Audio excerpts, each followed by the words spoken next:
حضرت بابا فرید گنج شکر رحمت اللہ تعالی، ان کی ابھی عمر 6-7 سال کی تھی. محلے کی عورتیں ان کی والدہ کے پاس گئیں، کہنے لگی فرید کی ماں ہمیں ایک بات کا جواب دے، تیرا بچہ ہمارے بچوں جتنا ہے، عمر ایک ہی کنویں کا پانی پیتے ہیں، ایک ہی زمین کا اناج کھاتے ہیں، پھر اتنا فرق کیوں ہے کہ ہمارے بچے سارا دن گلیوں میں آوارہ گردی کرتے ہیں، گلی ڈنڈا کھیلتے رہتے ہیں، تیرے فرید کو جب دیکھو حضور پہ درود پڑھتا نظر آتا. دنیا سوتی ہے، یہ مصلی پہ روتا. اتنا فرق کیوں ہے فرید کی ماں؟ آپ ہنس پڑی، فرمائے اس میں تنہا فرید کا کمال نہیں، تھوڑی سی میری محنت بھی شامل. فرمایا میری محنت بھی شامل. انہوں نے کہا کیا محنت ہے؟ فرمانے لگی محلے کی عورتوں، اللہ کی عزت کی قسم، میں نے جتنا عرصہ فرید کو دودھ پلایا ہے کبھی بغیر وضو کے دودھ نہیں پلایا. یہ تنہا فرید کا کمال نہیں، یہ اس مقدس دودھ کا کمال ہے جو فرید کی رگوں میں گردش کر رہا ہے.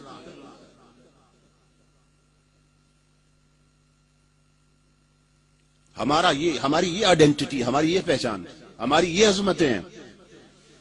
تو ہم شیر تھے مگر ہمیں بکری اور بلی بنا دیا گیا. ہم بلند تھے ہمیں پست کر دیا گیا. ہم معزز تھے ہمیں ذلیل بنا دیا گیا. کیوں کہ تاجدار کائنات کے دین سے دور کیا جا رہا. بے حسی کی چادر میں ہر کوئی شخص لپٹا ہوا نظر آتا اور آنکھ بند ہونے کی دیر ہے. مولائے کائنات علی المرتضیٰ فرماتے ہیں ساری دنیا سو رہی ہے، جب مریں گے تب جاگ جائیں گے.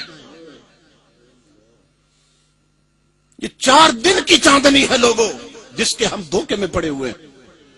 فرمایا ساری دنیا سو رہی ہے اور جب مریں گے تب جاگیں گے. وہ بیٹیاں جو آج صرف چھوٹا سا دوپٹہ ٹکڑا سر ڈھانپنے کے لیے استعمال کرتے ہوئے کہتی ہیں ہمیں الجھن ہوتی ہے، سانس بند ہوتا ہے. میں کہتا ہوں میری بہن بیٹی غور کر، جب 22 گز لٹھے کے کفن میں لپیٹ کر تجھے تاریک قبر میں ڈال دیا جائے گا، تیرا دم کتنا گھٹے گا.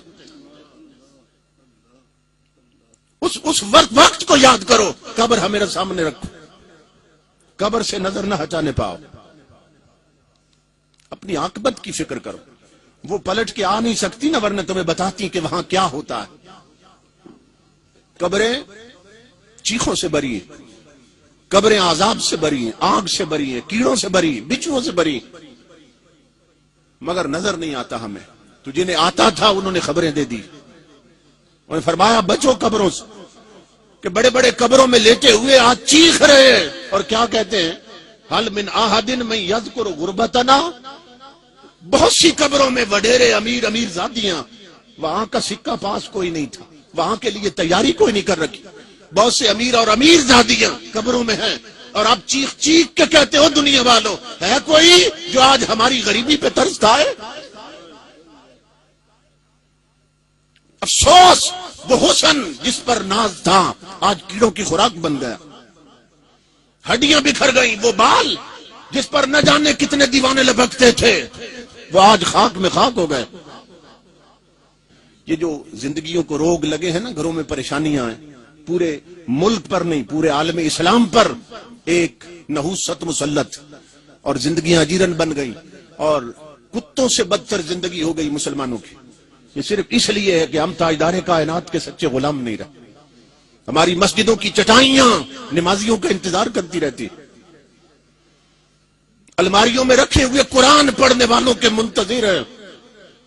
ہماری بیٹیاں ناول پڑھتی، اخبار جہاں پڑھتی ہیں. کتنی ہے گھروں میں جنہوں نے کبھی مصطفیٰ کا قرآن پڑھا؟ یہ صورتحال ہو چکی. حضرت عبداللہ ابن عمر فرماتے ہیں کہ ہم صحابہ کرام کے حال میں، آپ کے زمانے میں حال یہ تھا کہ اذا کننا فقدنا الرجل فی الفجر والعشاء اشانا به الظن، کہ ہم جب کسی بندے کو دیکھتے نا کہ فجر اور عشاء کی نماز نہیں پڑھی اس نے، ہمیں شک ہوتا یہ منافق کہ وہ مسلمان اور فجر کی نماز چھوڑ دے، وہ مسلمان اور عشاء کی نماز نہ پڑھے.